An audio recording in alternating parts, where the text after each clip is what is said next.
Section 1. Grandpa's scooter and Karen's arrival. Grandpa had always been a man of routine, a spirited figure in the neighborhood who never let age dictate his sense of independence or adventure, and his beloved scooter, a small electric model with a cheerful cherry red frame, slightly worn seat, and a basket full of trinkets, flowers, and a thermos of tea, had become an extension of his personality, a symbol of freedom he cherished after decades of hard work and quiet resilience. It was the kind of scooter that drew smiles from everyone who saw it, from kids zooming past on their bicycles to neighbors watering their lawns, and it allowed Grandpa to navigate the winding sidewalks of the community with confidence,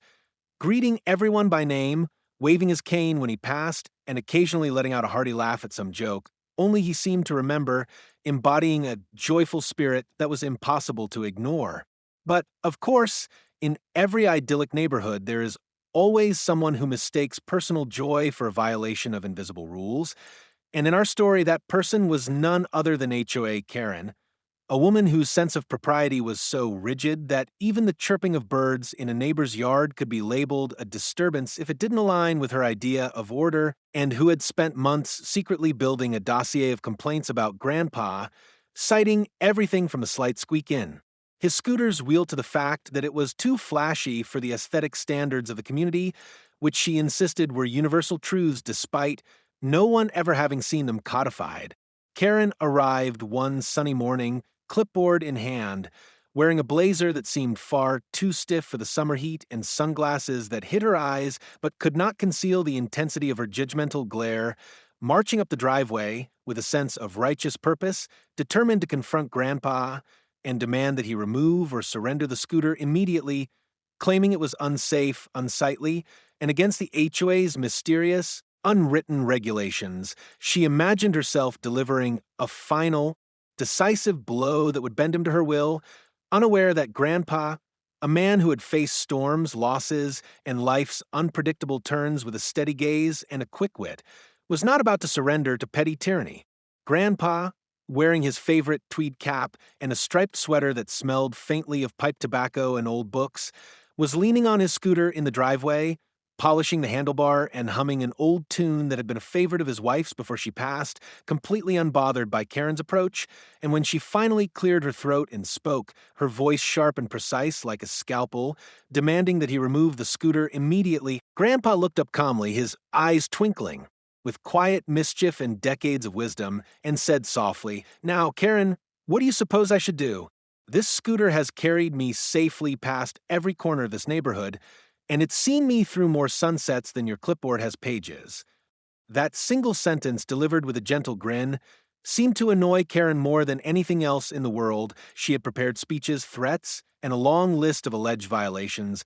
but none of it seemed to matter in the face of Grandpa's calm defiance. Karen's outrage grew, and she began pacing in front of the scooter, tapping her clipboard, pointing to the wheels, the basket, even the little bell Grandpa had attached to warn pedestrians of his approach, insisting that every element was a problem, a violation, and an embarrassment to the HOA, while Grandpa listened patiently, occasionally sipping from his thermos, leaning slightly on the scooter, and responding with quiet humor or stories from his youth, anecdotes that made the birds pause mid-flight, and the neighbors peek through their windows to see the showdown unfold.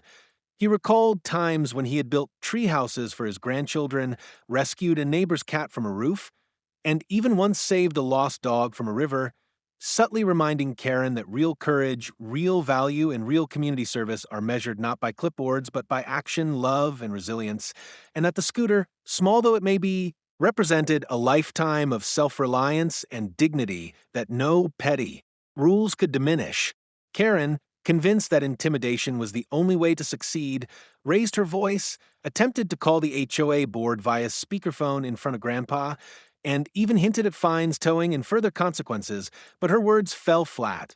They lacked weight against the calm authority of a man who had survived wars of both history and heart, who had endured loss, and who had learned to value freedom over the fear of confrontation. And while she sputtered and fumed, a small crowd of neighbors began to gather, Drawn by curiosity by the tension, and by the way, Grandpa, standing beside his scooter, radiated quiet strength and dignity that contrasted sharply with Karen's frantic agitation. Some neighbors whispered to each other, others took subtle videos on their phones,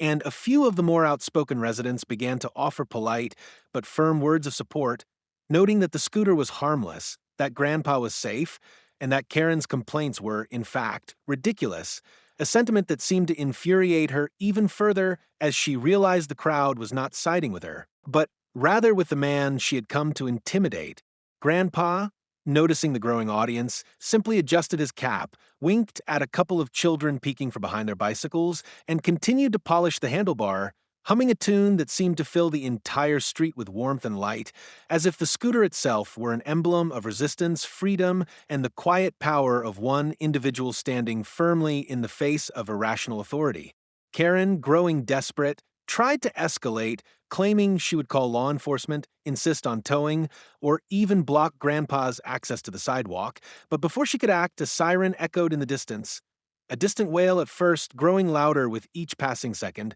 and soon a fire truck rolled down the street, its lights flashing and its ladder glinting in the sunlight, carrying a crew of firefighters who had been alerted not by Karen, but by a neighbor who knew Grandpa well, someone who recognized that this confrontation had escalated beyond reason, and who believed that a man's dignity should be protected, especially in his later years. The firefighters jumped from the truck with practiced efficiency, forming a protective barrier around Grandpa and his scooter, their presence immediately defusing the tension and transforming the scene from a potential conflict into a tableau of support, respect, and solidarity, leaving Karen flustered, blinking, and visibly shaken as she realized that her intended intimidation tactic was not only failing, but that she was now facing the collective protection of a trained, courageous team, while the neighbors around her began cheering softly, applauding the resilience and ingenuity of both Grandpa and the first responders who had come to his defense. Grandpa, never one to make a scene, simply nodded to the firefighters, thanked them with a small bow, and lifted the basket on his scooter to show the tea he had brewed, as if to say, "I am fine, my friends. Everything is as it should be," while Karen, still clutching her clipboard and sputtering about rules and fines, could do nothing but stare, utterly powerless, as the crowd quietly, firmly, and unwaveringly sided with a man who embodied dignity, independence, and the quiet heroism of everyday life. The confrontation quickly shifted in tone as neighbors began offering support, telling Karen that Grandpa had the right to his property, that the scooter was safe, and that their community valued freedom and respect far above the arbitrary dictates of a self-appointed enforcer.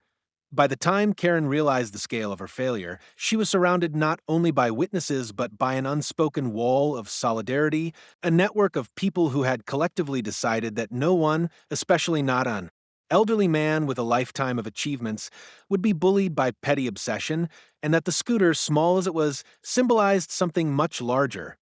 independence, joy, and the principle that kindness, courage, and community always outweigh the narrow-minded pursuit of authority. Grandpa, meanwhile, mounted his scooter with ease, waved cheerfully to the gathered crowd, and slowly rolled down the street with the firefighters flanking him, a parade of support and laughter in motion, leaving Karen fuming, bewildered, and utterly defeated, realizing that her campaign to control and humiliate had not only failed, but had inadvertently highlighted the very strength she sought to suppress: the resilience of a single individual, the loyalty of a community, and the undeniable power of standing firm in the face of unreasonable demands, proving once and for all that joy, courage, and solidarity are forces that cannot be diminished by petty tyranny, and that sometimes a simple cherry red scooter can become a symbol of freedom, resistance, and the heart of a neighborhood united against unfairness, setting the stage for an escalating battle of wits, emotion, and community spirit that would unfold in the sections to come. Section 2: Karen escalates and the neighborhood rallies after her humiliating failure with the firemen standing as a protective barrier around Grandpa. Karen refused to accept defeat. She retreated briefly to her beige, sterile home,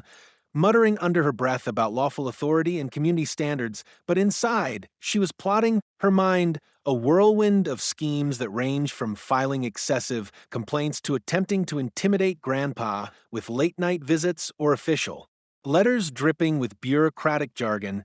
Convinced that sheer persistence and her unshakable sense of righteousness would eventually break him down, yet she failed to understand the unshakable bond that Grandpa had not only with his scooter, but also with the community, which had begun to recognize the absurdity of her crusade and the bravery of the elderly man she targeted. And as Karen drafted letters and compiled lists of alleged violations, she failed to notice the growing solidarity among neighbors who quietly coordinated to ensure that Grandpa would never face her harassment alone, from casual check-ins, shared meals, and friendly visits to detailed plans of observation. Like keeping watch over the driveway when Karen might attempt another confrontation,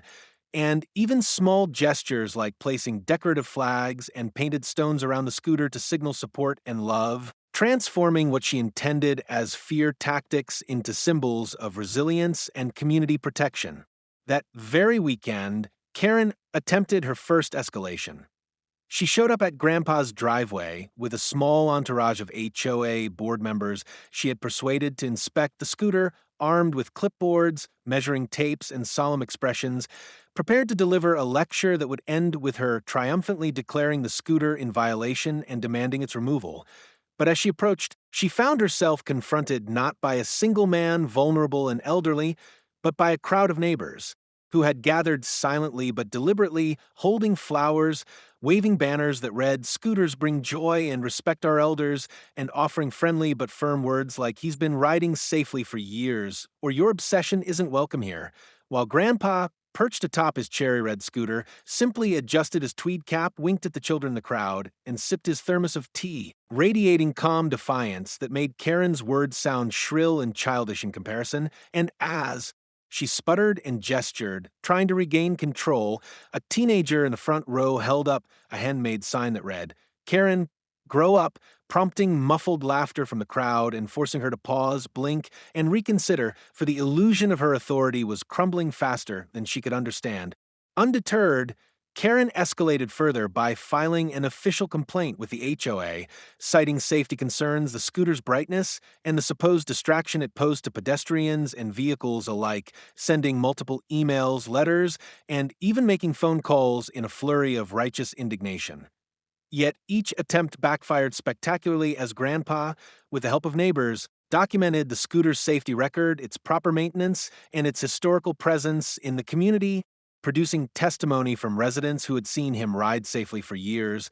and even including friendly videos of children, pets, and elderly neighbors enjoying interactions with Grandpa while he rode, all of which painted Karen's accusations as absurd and petty. Meanwhile, the community, quietly inspired by the way Grandpa refused to bow to harassment, began organizing in subtle ways, forming informal watch groups, sharing updates about Karen's movements, and establishing networks of support that allowed Grandpa to navigate the neighborhood without fear of harassment, while at the same time subtly teaching Karen that her obsession with control and order could not overcome decades of trust, respect, and genuine connection built between an individual and those around him. The irony was palpable. Every attempt to intimidate, complain, or assert authority only amplified Grandpa's reputation, elevated the charm of his scooter, and deepened the loyalty of neighbors, some of whom began bringing small gifts like fresh flowers, hand-painted seat covers, or homemade baked goods to offer him before his rides, all of which turned what Karen intended as humiliation into celebrations of freedom, independence, and the enduring spirit of one man who refused to yield to nonsense. Karen, growing increasingly frantic, decided that direct confrontation was her last resort and attempted to block the driveway during one of Grandpa's rides, parking her own car at an angle meant to intimidate with her sunglasses glinting and her clipboard clutched tightly. Yet as she approached, she was met not with fear or submission,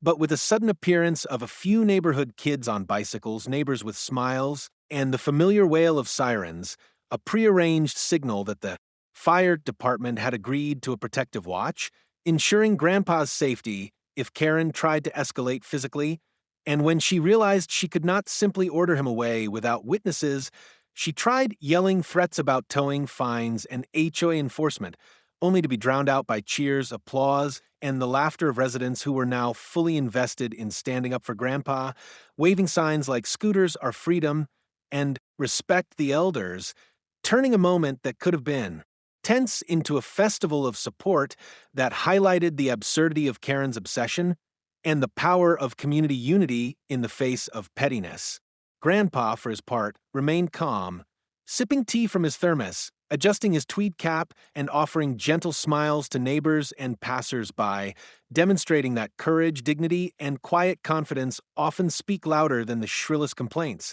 While Karen, left sputtering and red-faced, had no choice but to retreat, her attempts at intimidation foiled once again by the collective presence of those who valued respect, joy, and the preservation of personal freedom over arbitrary authority, setting the stage for her final, most desperate attempts and the ultimate triumph that would come from solidarity, humor, and the unshakable spirit of a man and his cherished scooter. Section 3. Karen's escalation, and firefighters step in by the time Karen realized that polite complaints, letters, and neighborhood gossip were insufficient to intimidate Grandpa. Her obsession had reached a fever pitch, and she began plotting a grand confrontation she imagined would finally end his defiance. She spent hours poring over HOA rulebooks, searching for obscure clauses, safety regulations, and loopholes she could exploit, convinced that if she presented a detailed case in front of the board or public audience, Grandpa would have no choice but to surrender his beloved cherry red scooter. But in doing so, she underestimated not only his ingenuity and calm determination, but also the ever-growing vigilance and loyalty of the neighborhood, which had been quietly observing Karen's increasingly erratic behavior and preparing to protect one of their most beloved members, a man who had spent decades helping, advising, entertaining, and supporting the people around him, without expectation of reward. On the morning of what she had dubbed the ultimate enforcement, Karen arrived with an entourage of HOA board members, her clipboard bristling with handwritten notes, printed emails, and diagrams, each item intended to intimidate, and she marched up the driveway with the precision and seriousness of someone expecting a courtroom battle, fully believing she would catch Grandpa off guard and force compliance once and for all. Yet, as she approached, she found herself confronted by more than just a stoic elderly man atop his scooter. The driveway, sidewalk, and surrounding yard were now lined with neighbors, friends, and a few curious onlookers, all of whom had shown up not to cheer on Karen, but to quietly, firmly, and unmistakably signal that Grandpa would not face this alone. Some of the neighbors had brought banners declaring scooter freedom and respect our elders, while a few children positioned themselves near the edges of the driveway with handmade signs, drawing attention to the playful nature of the scooter and highlighting its role as a source of joy and mobility for Grandpa.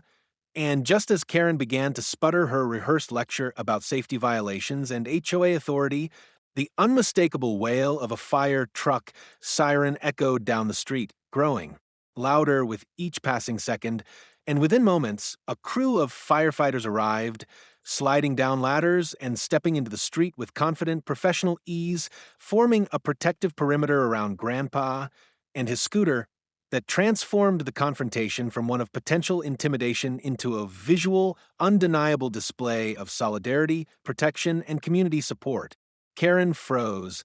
blinking at the scene, her mouth opening and closing without words as the firefighters positioned themselves strategically,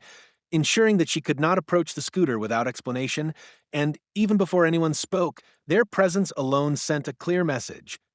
Grandpa was not alone, and any attempt to seize his property would be met with immediate resistance from trained professionals and a community unwilling to tolerate harassment. Grandpa, unfazed, adjusted his tweed cap, checked the scooter's basket where he had tucked a small thermos of tea, and smiled warmly at the neighbors, children, and firemen as if to say, "All is well. The world has not forgotten kindness or fairness." While Karen, still clutching her clipboard and squinting behind her sunglasses, tried to bark out threats citing rules, fines, and the imagined power of her HOA authority, yet her words fell flat against the combined weight of years of community loyalty, the physical presence of the firemen,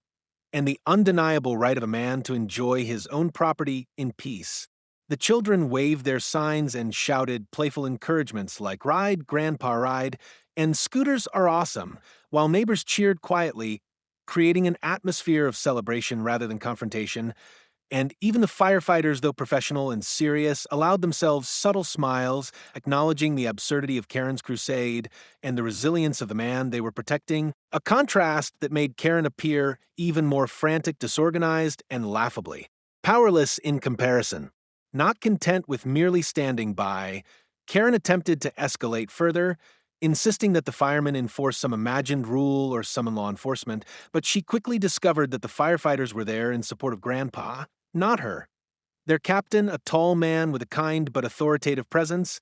calmly explained that Grandpa was exercising his right to personal property and independence, and that any attempt to remove or intimidate him without lawful cause would be both unethical and illegal,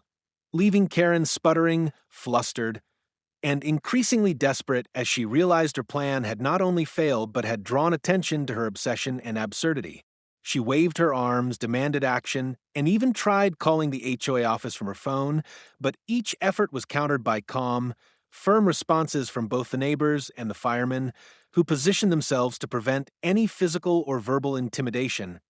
all while Grandpa continued to sip from his thermos, adjust the scooter, and wave to the supportive crowd as if none of the chaos was worth noticing. And in that moment, the irony of the situation crystallized. Karen had arrived expecting to humiliate, intimidate, and enforce compliance, but instead, she had orchestrated a spectacle that showcased her pettiness and inability to understand the human spirit,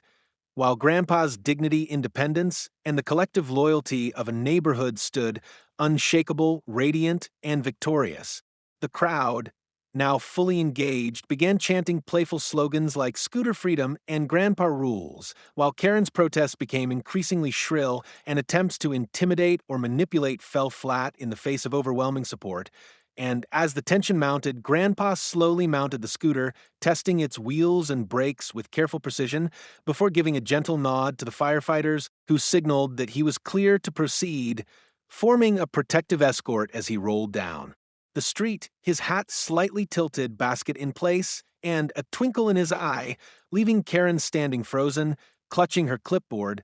realizing she had not only failed to enforce her will, but had also elevated Grandpa's status, turned the neighborhood into his loyal allies, and transformed a simple scooter into a symbol of resilience, independence, and community spirit that no arbitrary rule could ever diminish, proving beyond doubt that kindness, courage, and solidarity are forces far stronger than any obsession with control, arbitrary authority, or HOA rulebook,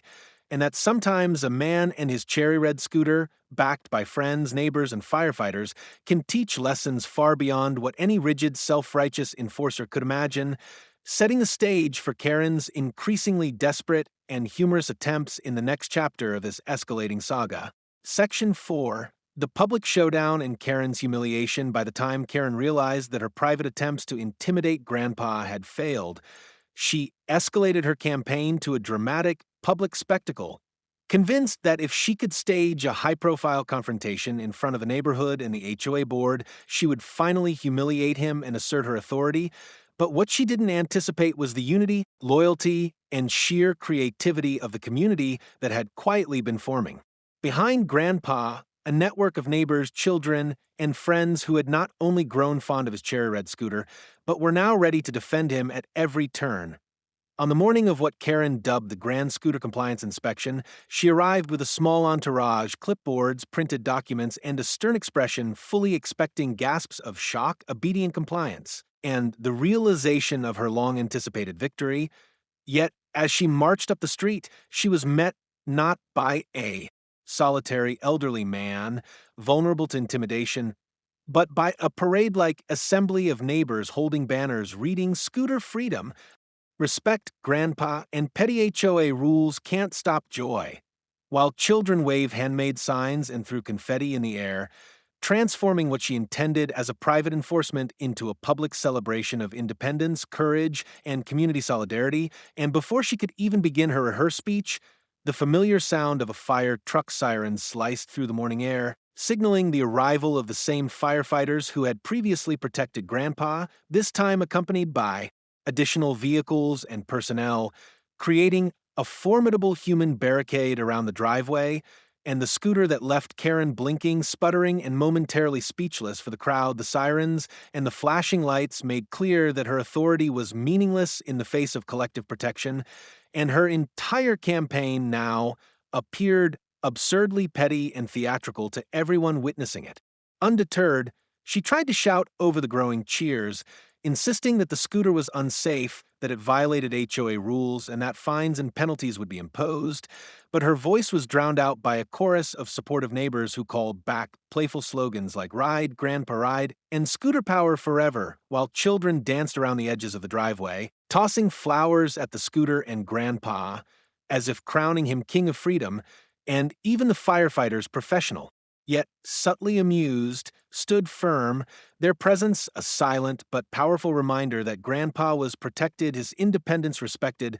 and any attempt to seize his scooter would be met with immediate and organized resistance. Meanwhile, Grandpa, perched atop his cherry red scooter, looked around with a serene smile, tipped his tweed cap to the crowd, and slowly sipped tea from his thermos, exuding calm confidence, patience, and a subtle humor that seemed to mock Karen's frantic energy without a single word, as if to say, "This scooter has carried me far longer than your petty rules ever will, and your fury is no match for decades of dignity, love, and community loyalty." The crowd cheered even louder at his composed presence, reinforcing that this was no longer about a scooter. It was about resilience, independence, and the triumph of kindness over arbitrary authority, and every attempt Karen made to regain control only made her appear more ridiculous, more desperate, and more alienated from the community she had hoped to impress with her strict sense of propriety. Karen then attempted her final escalation. She tried to rally the HOA board members she had brought, pointing at the scooter, waving her clipboard, and insisting that this was a violation requiring immediate action. Yet the board members, already caught up in the overwhelming support for Grandpa, began hesitating, muttering excuses, and glancing at the cheering neighbors, subtly signaling that even they were unwilling to enforce her narrow-minded vision. And as she floundered, the crowd grew, louder, chanting and laughing, while children ran around the scooter, leaving painted stones, ribbons, and little handmade gifts as symbols of solidarity, humor, and support. And as the firefighters gently guided Grandpa forward, clearing a safe path, Karen realized with a sinking feeling that she had not only failed spectacularly, but that her efforts had inadvertently elevated the very person she sought to dominate, turning him into a celebrated figure, the scooter into a symbol of defiance, and her obsession into public comedy. Grandpa, moving slowly down the street with the firefighters flanking him like honorary bodyguards, waved to the cheering crowd, tipped his cap, and even stopped briefly to hand a flower to a young girl, demonstrating grace, humility, and joy, while Karen's face twisted in frustration, red with embarrassment, as she realized that the neighborhood had transformed what she intended as a punitive inspection into a festival of laughter, loyalty, and victory, and that her authority, obsession, and rules were powerless against unity, kindness, and decades of earned respect. As the morning progressed, photographers and neighbors took pictures and videos, capturing Grandpa riding his scooter under the protection of firefighters, surrounded by cheering children, waving neighbors, and colorful banners, creating an image that spread quickly throughout the community and on social media, turning what had been a simple property dispute into a viral story of resilience, courage, and the triumph of good over petty tyranny. Karen, still clutching her clipboard and muttering incoherently, realized that she had been completely outmatched not by law, but by humanity, joy, and community, while Grandpa, with a gentle nod to the firemen and a wave to the crowd, demonstrated that dignity, calm confidence, and a little humor could not only withstand harassment, but transform it into a celebration of freedom, leaving Karen humbled, flustered, and defeated, a comic antagonist in the story of a neighborhood that had come together to protect one of their own, and the cherry red scooter, once a small symbol of personal independence, had become a beacon of joy, courage, and solidarity, Setting the stage for the final section, in which Karen's influence is permanently diminished, Grandpa's victory is cemented, and the scooter firefighters and neighbors are celebrated as heroes in a story that would be told for years to come. Section 5, Karen's defeat and Grandpa's lasting triumph in the days following the spectacular public showdown. Karen's obsession with Grandpa and his cherry red scooter reached its peak. Yet simultaneously, her influence and credibility within the neighborhood began to crumble. For every attempt she made to assert authority or file new complaints was met with polite refusal, quiet laughter, or gentle but firm opposition from neighbors who had now fully aligned themselves with Grandpa, demonstrating that authority alone could not intimidate a community bonded by respect, loyalty, and the sheer recognition of what truly mattered: freedom, joy, and human decency. She continued sending emails, letters, and even attempting to schedule safety inspections, but each was met with documentation proving the scooter safety, testimonies from neighbors describing Grandpa's decades of responsible conduct, and videos capturing the scooter in use, filled with smiles, laughter, and moments of kindness, creating an overwhelming archive of evidence that made Karen's complaints not only baseless but laughably absurd, turning every new effort into further public embarrassment. Grandpa, for his part, continued his daily routines with calm confidence, riding his scooter through the neighborhood, tipping his tweed cap to children and neighbors, sipping tea from his thermos, and allowing small acts of kindness, flowers, ribbons, painted stones, to accumulate around his path, each gesture reinforcing the community's support and the scooter's symbolic power as an emblem of independence, joy, and the triumph of dignity over pettiness. He treated the entire situation with humor, sharing quiet jokes with the firefighters who had become his trusted allies, engaging in friendly banter with neighbors, and allowing the absurdity of Karen's relentless obsession to unfold around him without losing composure, proving that true strength lies not in aggression, but in patience, wit, and unshakable confidence. Karen, meanwhile, became increasingly isolated. Her attempts to rally other HOA members often met with polite but firm refusals, laughter behind her back, or outright resistance, and she began to realize slowly and painfully that her obsession had alienated her from the very community she thought she could control, leaving her powerless in a battle that had long ceased to be about rules and had transformed into a celebration of human resilience, mutual respect, and collective protection of one man's dignity. The firefighters, still ready to intervene if necessary, began to appear less as emergency responders and more as honorary guardians of Grandpa's freedom, a living testament to the power of solidarity when one individual is threatened by unreasonable authority, and their continued presence not only ensured Grandpa's safety, but also became a comforting symbol for neighbors who had grown attached to the cherry red scooter, the man who rode it, and the story that had unfolded in their streets. The neighborhood, once quietly tolerant of petty HOA interference, had now united in joyful defiance, decorating sidewalks, hosting impromptu celebrations,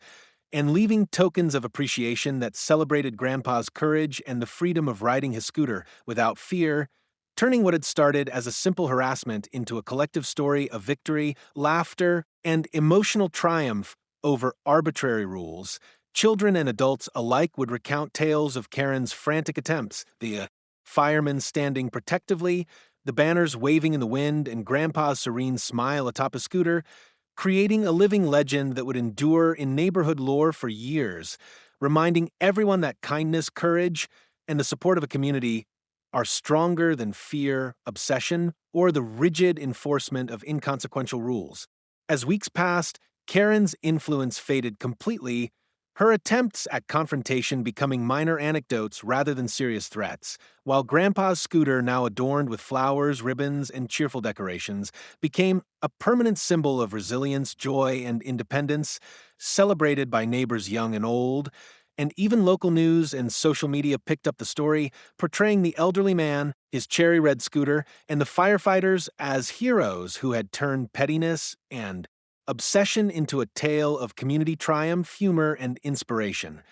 Grandpa himself remained humble, never boasting, simply enjoying his rides, greeting neighbors, and sipping tea from his thermos, while Karen, defeated, could only observe quietly from a distance, a cautionary figure of what happens when obsession, narrow-mindedness, and petty authority collide with human dignity, unity, and resilience. The final image of the saga, Grandpa rolling slowly down the street, flanked by smiling neighbors, waving children, and firefighters standing proudly at his side,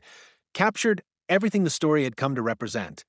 victory over cruelty, the enduring power of community, and the undeniable truth that joy, freedom, and kindness will always outshine pettiness, fear, and obsession. And as Grandpa tipped his tweed cap one final time toward the cheering crowd, the cherry red scooter gleaming in the sunlight, it was clear to everyone watching that he had not merely defended a vehicle, but had defended a way of life, a principle, and the spirit of resilience that would inspire generations to come, leaving HOA Karen humiliated, powerless, and a permanent footnote in a story of courage, solidarity, and emotional triumph that would echo through the neighborhood for years. A living testament to the fact that sometimes a man, his scooter, a few firefighters, and a united community can create a victory far greater than any rulebook could dictate, proving once and for all that freedom, joy, and dignity are unstoppable forces when protected by love, loyalty, and collective courage.